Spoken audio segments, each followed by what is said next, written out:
ബുദ്ധിമുട്ടുണ്ടായത് എന്താണെന്ന് വെച്ച് കഴിഞ്ഞാൽ ഓൺലൈൻ സ്കാംസ് നടക്കുന്ന സമയമാണ്. പക്ഷേ എനിക്കറിയില്ലായിരുന്നു ദുബായ് അങ്ങനെ ഒരു കൺട്രി ആണെന്നുള്ളതൊന്നും എനിക്കറിയില്ലായിരുന്നു. ഇപ്പോൾ എൻ്റെ സാലറി വന്ന് കുറച്ച് ദിവസമേ ആയിട്ടുണ്ടായിരുന്നുള്ളൂ. എൻ്റെ പാരൻസ് ദുബായിലുണ്ടായിരുന്നു. ഒരു ദിവസം എൻ്റെ അടുത്ത് ദുബായ് പോലീസിൽ നിന്നാണ് വെരിഫിക്കേഷനാണ്, നിങ്ങളുടെ എമിറേറ്റ്സ് ഐ ഡി ഇതല്ലേ എന്നൊക്കെ ചോദിച്ച് ഡീറ്റെയിൽസൊക്കെ അവരെല്ലാം എന്നോട് ഇങ്ങോട്ട് പറയുമായിരുന്നു. അപ്പോൾ എനിക്കൊന്നും സംശയം തോന്നിയില്ല.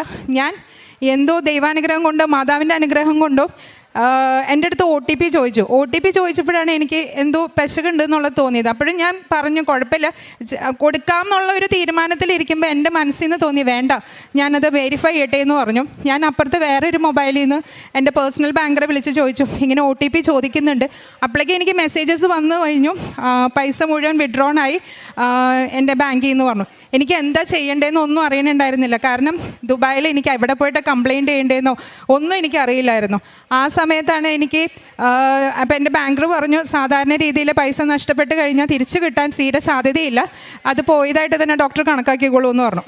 ഞങ്ങൾ എന്നാലും പറഞ്ഞു വേണ്ട, നമുക്കൊന്ന് ബാങ്കിൽ പോയി അന്വേഷിക്കാമെന്ന് പറഞ്ഞു. ഞങ്ങൾ ബാങ്കിൽ പോയി.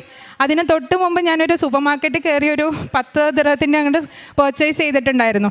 അവിടെ ചെന്ന് കഴിഞ്ഞാൽ ഞാൻ കാശ് രൂപ മുറുകെ പിടിച്ചിട്ടാണ്, കരഞ്ഞ് കാശ് രൂപം പിടിച്ചിട്ടാണ് ഞാൻ അവിടെ ചെല്ലണത്. ചെന്ന് കഴിഞ്ഞപ്പോൾ അവിടുത്തെ ഓഫീസർ എൻ്റെ അടുത്ത് പറഞ്ഞു, doctor you are really lucky, ദൈവമാണ് നിങ്ങളെ രക്ഷിച്ചിരിക്കുന്നത്. കാരണം ഇവിടെ ഒരു സൈബർ ക്രൈം നടന്നു കഴിഞ്ഞാൽ there is no chance that you can get the money back. 1 രൂപ പോലും എനിക്ക് നഷ്ടപ്പെട്ടിട്ടില്ല.